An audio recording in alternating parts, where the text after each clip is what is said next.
Last episode, Donnarumma had an absolute shocker. And he does find him. La Vega trying to drive forward. What on earth? What is Donnarumma doing? The ball goes in behind the defence. Poor defending from Mbappe. I didn't even ask Donnarumma to come out there. What is he doing? In spite of this, though, we managed to claw our way to the top of the table. Now 4 points above second place Nice. And 5 wins out of 5 in the Champions League put us top of the group stage, sailing through to the knockout round. As for this episode, we've got even more games coming up. We've got the January transfer window to get through. And we've got some huge contract renewals to sort out for some of the biggest players at the club. As ever, if you are enjoying this season so far, please feel free to like and subscribe. And let's get on with it. And we are going to kick off with those contract renewals. And we've got Donnarumma, Hakimi, Nuno Mendes and Federico Chiesa, all of whom in the last year of their contracts. Now, it's kind of a given that I do want to renew all of their contracts, so we're going to start with the #1 goalkeeper at the club, Gianluigi Donnarumma. And whilst I did initially want to sign him on a new 5-year deal, he only wanted 3, so we had to come to some sort of agreement, and we did.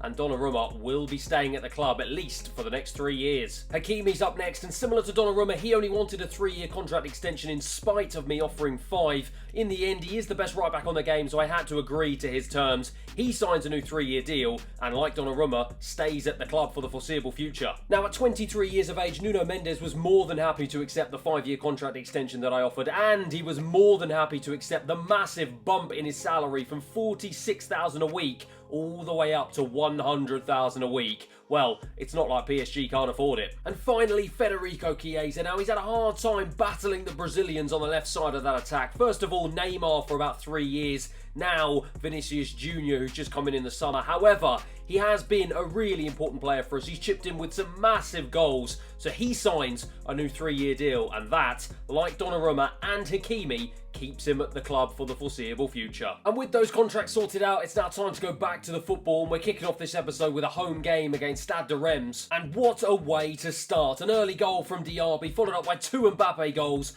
1 goal from Vinicius Jr. and another in the 89th minute from Carlos Soler give us a thumping 5-0 win. Fantastic way to kick this episode off. We keep our Champions League winning streak alive. A 2-0 win at home against Hapoel, courtesy of goals from Osimhen and Antony. And despite going 1-0 down just over 30 minutes into the game, we strike back with 3 goals from Chiesa, Diaby and Marquinhos to give us a 3-1 win away at Marseille. And those results keep us at the top of the table, 3 points clear of Nice with a game in hand as well. And after topping our group in the Champions League, we've been drawn against Bayern Leverkusen in the round of 16. And if the media are to be believed, our squad is absolutely delighted about it. But now, though, it's time to get back out onto the pitch and actually play my first game of the episode, and it will be a home game against Dijon in the League. Donnarumma starts in goal. I've got Frimpong at right back, a back 3 of Konate, Marquinhos and Kimpembe with Malacia starting on the left-hand side, Barella and Vitina in the centre of the park, Antony, Mbappe and Vinicius Jr. all start up front. Looks for Mbappe up front. A lovely ball to him. Oh, wonderful ball to Antony on the right-hand side.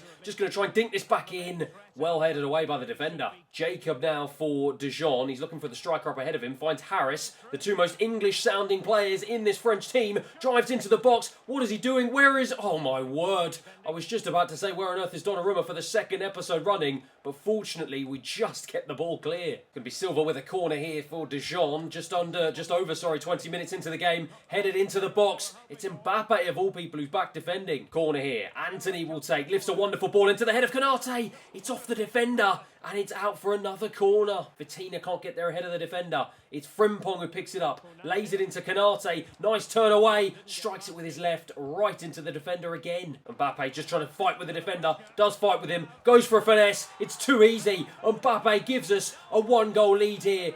What on earth were they doing defensively? He put the pressure on, they crumbled, and when you present that man Mbappe with an opportunity so easy, he is bound to take it. Lovely stuff. 1-0. Barella into the substitute Osimhen. Osimhen's going to try and find a ball out wide to the left-hand side to the other substitute, Chiesa. It's a good ball. Chiesa tries to put it on his right. It's been a pretty quiet second half so far, but can we try and fashion the first real opportunity of this half? No, we cannot. Goes to Chiesa. Chiesa picks it up. Chiesa goes to strike. Smashes it against the defender. Selena, oh, sensational ball. Right over the top into Asale. Selena gets it back. He's been really good since he's come on. Blocked off by Marquinhos. Out wide to Diaby. Just over 5 minutes remaining in this game. We search for a second. Dijon are searching for an equaliser. It's Osimhen who has it here, though. He's completely unopposed. Drives into the box, and that is sensational.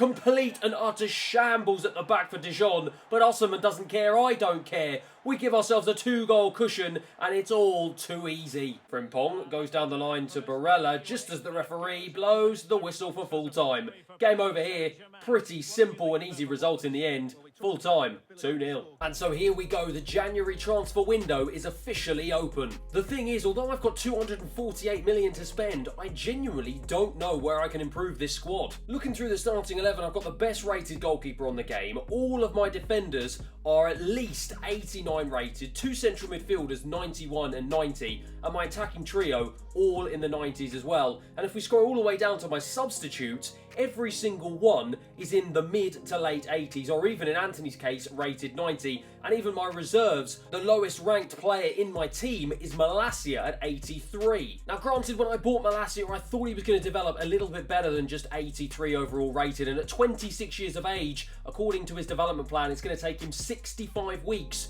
just to go up to 84. So realistically, I don't think he's going to get much better than he is. However, with Nuno Mendes, an 89 rated 23-year-old ahead of him, it is always going to be difficult for him to get into the team. But I don't think he's that bad that I'm going to need to sell him this January transfer window. So I think I'm going to gamble. I'm going to keep the £248 million for the summer transfer window, and I'm going to keep my squad exactly as it is and hope we can get the job done this season. Speaking of getting the job done, Mbappe gets the job done in December. He grabs the Player of the Month award, and with 18 goals in 22 appearances, 14 of those coming in the league, it's not hard to see why. For now though, it's back to the league, and we've got 3 back-to-back sim games to get through. First and foremost, it's a 3-2 win against Lille, followed up by a 3-0 battering of Saint Etienne, and it's a quick-fire double against Dijon as we beat them 3-1 away. We're only 22 games into the season, but already Nice look like they've run out of steam. We sit top of the table, 56 points on the board, and we've now got a 9-point gap to Nice in second place. For now though, we're making a return to the Coupe Nationale, a competition that I am so desperate to win this season. And I don't normally start playing the games this early on in the competition, but I feel like doing something a little bit different.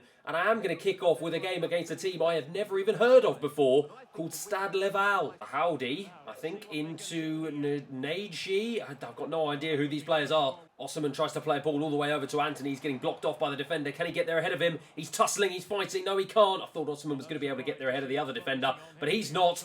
Unfortunately for me, it looks like Junior Mendes is just offside because he was in there. That is very fortunate. He's literally inches away there. Into Osimhen, just trying to wait for the run of Vitina. Couldn't quite get through to him. Chiesa picks it up though, goes into the box, looks across for Renato Sanchez. Finds Vitina. Vitina's going to try and go out wide here. It's a good ball all the way out to Frimpong. He's got time and space to pick out the man. It's a great ball across, and I thought Chiesa was going to be able to get there. Finds Chiesa. Chiesa gives it back to Malacia. He has got time and space this time to find a ball across, and I thought Anthony was going to be able to get there, but he wasn't either. Chiesa does well, turns, shifts it onto his right, forces the keeper into a pretty easy save in the end. Osimhen turns nicely, finds Malacia, going to try and dink this one into Renato Sanchez into the box.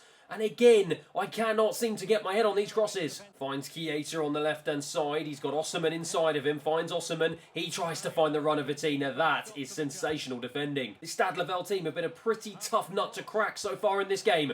Frimpong, though, whips a good ball in. And once again, we can't seem to get our head on these crosses. Plays a nice ball out wide on the left-hand side to Chiesa. He cuts in field, trying to look for the run of Osimhen. Doesn't need him, strikes himself, forces the keeper into a really good save. Chiesa with the resulting corner, puts it into a good area, and it's Anthony who gets his head on it. And finally, just under the hour mark, we break the deadlock. It's a brilliant header from Anthony. As I said before, he does have a habit of popping up with important goals for us, and he's done it once again. 1-0. Sanchez into Anthony. Anthony looks ahead of him, finds Frimpong. He tries to throw a ball in. Oh, what a touch. Oh, Chiesa, that could have been goal of the season. Vitina finds Osimhen. Osimhen just dinks it ahead to Renato Sanchez. Nice ball. Renato Sanchez drives into the box unopposed, looking for Anthony. Finds Vitina, and Vitina finds the back of the net. It's a brilliantly well-worked goal. It's 2-0. It's much deserved, and we lead here in this Coupe Nationale tie. Junior Mendes, oh, again, he's done really well to turn Canate, and he tries to drive into the box,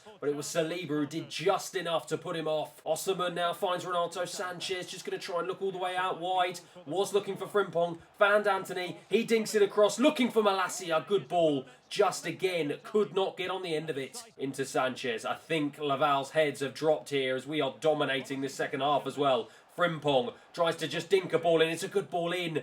These crosses are just not working today whatsoever. Saliba's high up the pitch. He drives forward, goes to strike, and that is why he is not a striker. And that was the last chance of the game. Referee blows the whistle. It finishes 2-0 here. It was a tricky first half. We couldn't break them down, but in the end, their heads dropped in the second. We got the 2 goals we needed, and we sail through to the next round. And the good news just keeps on coming. Manager of the month once again, this time for January. 3 matches, 3 wins, and we are unstoppable at the moment. So we've got 3 more games to see out the end of this episode, and we're kicking off with a 1-1 draw against last year's title rivals Lyon. And only thanks to a last-minute Carlos Soler goal do we manage to clinch a 3-2 win against Clermont in the Coupe Nationale to send us through to the next round. And a 4-2 battering of RC Lens, courtesy of goals from Osimhen, Diaby, Renato Sanchez and Chiesa, make sure we finish this episode on a high. And so it will be Bayern Leverkusen in the last 16 of the Champions League. It will be Bordeaux in the quarter-final of the Coupe Nationale. And in the league, it is a 10-point gap we now have on Marseille